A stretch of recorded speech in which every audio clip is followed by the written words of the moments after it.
జవాహమై కదలరో గులాబీ జెండెత్తరో జవాహమై కదలరో గులాబీ జెండెత్తరో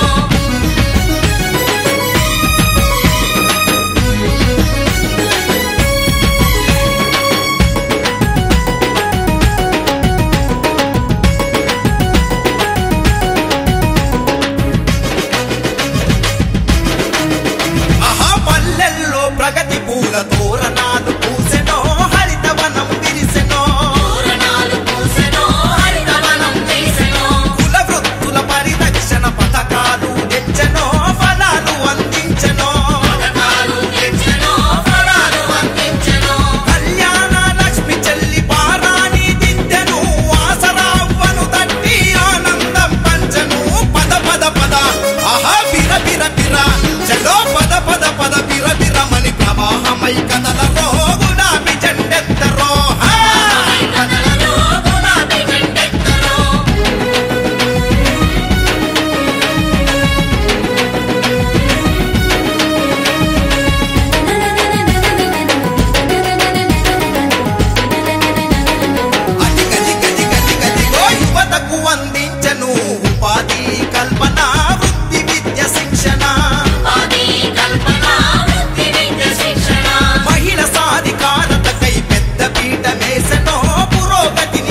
కవితక్కదు జనం దండు కదిలి వచ్చెనో గులాబీల ఎన్నియాల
మోపాల గ్రామ పంచాయతీ మోపాల్ మండల్ బోర్గం గ్రామ పంచాయతీలో ఈరోజు పార్లమెంటు సభ్యురాలు గౌరవనీయురాలు కవితమ్మ గారిని భారీ మెజార్టీతో గెలిపించాలని చెప్పేసి ఇంటింటికి ఈరోజు నిజామాబాద్ జిల్లా టీఆర్ఎస్ పార్టీ నాయకులు చందగిరి భూమారెడ్డి గారు, మాజీ సర్పంచ్ సాయిల్ గారు, single window chairman Chandrashekar Reddy గారు, హనుమంతరెడ్డి గారు, గ్రామ కమిటీ టీఆర్ఎస్ పార్టీ అధ్యక్షులు రఘు గారు, టీఆర్ఎస్ మాజీ సర్పంచులు పెద్దలు అందరం కలిసి ఇంటింటికి ఈరోజు ప్రచారం చేస్తూ ఉంటే వాళ్ళు ఒకటే చెప్తా ఉన్నారు, మాకు తొందరగా కాళేశ్వరం ప్రాజెక్టు నీళ్లు ఇవ్వండి.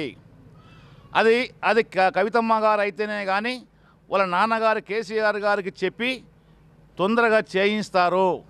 అదేవిధంగా మాకు ఇండ్ల స్థలాలు ఉన్నాయి, దానికి ఇండ్లు మంజూరు చేయించండి, ఆసరా పథకం తొందరలో ఇప్పించండి అని చెప్పేసి అనే మాట మేము మా తెలంగాణ, మా కారు గుర్తు, మా కేసీఆర్, మా కవితమ్మకు బ్రహ్మాండంగా ఓట్లేసి గెలిపిస్తామని చెప్పేసి విధంగా అంటూ ఉంటే ఎంతో ఆనందం వేసింది. నేను ఈ రోజు వరకు సుమారు 50 గ్రామాలు తిరిగాను, పట్టణాలు తిరిగాను. గ్రామాలు అందరూ ఐక్యంగా మేము కారు గుర్తుకు ఓటేసుకుంటాం, మేము కారు గుర్తుకు ఓటేసి బ్రహ్మాండంగా కవితమ్మ గారిని గెలిపించుకుంటాం. మాకు వారి నాయకత్వంలో, వారి ఆధ్వర్యంలో జిల్లా అన్ని రంగాలలో ముందుకెళ్తుంది, బాగుపడుతుంది. మా కవితమే మాకు కావాలి, మేము కవితమ్మకు భారీ మెజార్టీ గ్రామాలు ఒకటే దిక్కుగా వన్ సైడ్గా ఓట్లేసి గెలిపించుకుంటామని చెప్పేసి చెప్పడం వాళ్ళు చెప్తా ఉంటే ఎంతో ఆనందం మరి మాకు కలిగింది. ఈ విధంగా రేపు రాబోయే ఎలక్షన్లో రేపు కౌంటింగ్ తర్వాత సుమారు 5 లక్షల మెజార్టీతో మరి ఎంపీ కవితమ్మ గారు గెలవబోతున్నారు, ప్రజలు గెలిపించబోతున్నారనే ఒక విషయాన్ని తెలియజేసుకుంటూ జై తెలంగాణ. బోర్గాం గ్రామంలో టీఆర్ఎస్ పార్టీ ప్రచారంలో భాగంగా Aryanagar colony, FCI colony, cooperative bank colony, Sainagar colony అన్ని కాలనీలు మా టీఆర్ఎస్ పార్టీ కార్యకర్తల ఆధ్వర్యంలో జిల్లా అధ్యక్షుల గారైన ఈగంగారెడ్డి గారు, సింగరేణి చైర్మన్ శేఖర్ రెడ్డి గారు, పార్టీ ప్రెసిడెంట్ గారైన రఘు గారు, ఇంకా మాజీ సర్పంచులు చాలామంది పెద్దలు ఉన్నారు. అందరితోటి డోర్ టు డోర్ క్యాన్వసింగ్ ఒక 500 మందిని కలిసి ఇల్లు తిరుగుతున్నాము. మంచి స్పందన ఉన్నది. తప్పకుండా మేము కవితమ్మ గారికి ఓటేయాలని అడిగినప్పుడు వారి అభివృద్ధి కార్యక్రమాలు చాలా బాగా ఉన్నాయి కాబట్టి తప్పకుండా మేము వేస్తాం. ఎందుకంటే ఒక మహిళ సమర్థవంతమైన నాయకురాలు ఈరోజు మన రాష్ట్ర వాణిని పార్లమెంట్లో వినిపిస్తుంది కాబట్టి ఈ జిల్లాకు సరి అయిన న్యాయం జరుగుతుంది. గతంలో ఉన్న మధు యాష్గౌడ్ గారు 10 సంవత్సరాలు ఎంపీగా ఉండి కూడా ఏ రోజు కూడా జిల్లాను పట్టించుకున్న పాపాన పోలేదు. కాబట్టి ఈరోజు ఆయన గుణపాఠం చెప్పి కవితమ్మ గారికి తప్పకుండా వేసి గెలిపిస్తాం, ఈ జిల్లాను అభివృద్ధి చేసుకుంటామని చెప్పి అంటున్నారు. మేము కూడా తప్పకుండా చెప్తున్నాం. అదే కాకుండా ఈరోజు వారు చేస్తున్న కేసీఆర్ గారు చేస్తున్న అభివృద్ధి కార్యక్రమాలను చూస్తుంటే అంచెలంచెలుగా ఎదుగుతున్నాయి. ఇప్పుడు 1వ తారీఖు నుంచి ఎవరైతే బీద వాళ్లకు స్థలాలు ఉన్నాయో వాళ్ళకు కూడా 5 లక్షల రూపాయలు ఇస్తామని మొన్నటి ఎలక్షన్ మన టీఆర్ఎస్ పార్టీ అభ్యర్థి అయిన కవితమ్మ గారు ప్రకటించడం జరిగింది.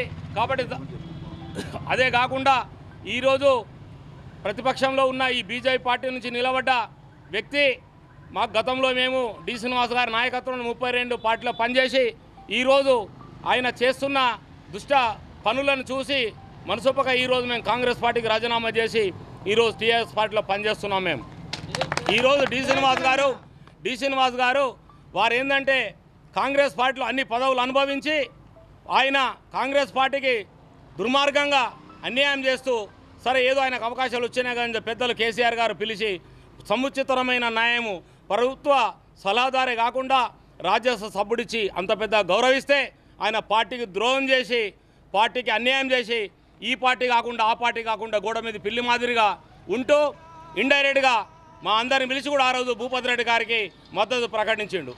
అలాంటి వ్యక్తి ఇప్పుడు మళ్ళా ఆయన కాంగ్రెసా టీఆర్ఎసా బీజేపీ అని తెలియకుండా ఆయన స్వార్థం కొరకు ఒక రాజ్యసభను కాపాడుకోవడానికి కొరకు ఈరోజు మరలా ఇంట్లో కూర్చోండి నా కొడుకు బీజేపీ నుంచి నిలబడ్డాడు కాబట్టి ఆయనకే ఓట్లేయండి అని చెప్తుండు. అసలు ఒక రాజకీయ నాయకుడు అంత అనుభవం ఉన్న వ్యక్తి ఇంత దిగజారిపై రాజకీయాలు చేస్తున్నాడంటే, ఇంత నీచమైన పద్ధతిలో పోతుండంటే ఆ పద్ధతులు నచ్చకనే ఈరోజు చాలామంది టీఆర్ఎస్ పార్టీలో జాయిన్ కావడం జరిగింది. ఒకటి చెప్తున్నాం, కవితమ్మ గారు ఏది చెప్పినా ముక్కుసూటిగా మాట్లాడే వ్యక్తి కాబట్టి ఈ జిల్లాకు అభివృద్ధి కార్యక్రమంలో పాలు పంచుకొని జిల్లాను అభివృద్ధి చేస్తుందన్న నమ్మకంతో మేమందరం పనిచేస్తున్నాం. తప్పకుండా ఆమెను 5 లక్షల మెజార్టీతోటి గెలుస్తానని చెప్పి మాకు నమ్మకం ఉంది. మేము కూడా మా ఊరు కూడా దాదాపు ఏకగ్రీవం అయినట్టే అందరం దాదాపు ఇంట్లోనే టీఆర్ఎస్ పార్టీలో పనిచేస్తున్నాం కాబట్టి తప్పకుండా పూర్తి మెజార్టీ అమ్మగారికి మండలంలో ఇస్తామని చెప్పి తెలియజేసుకుంటున్నాను.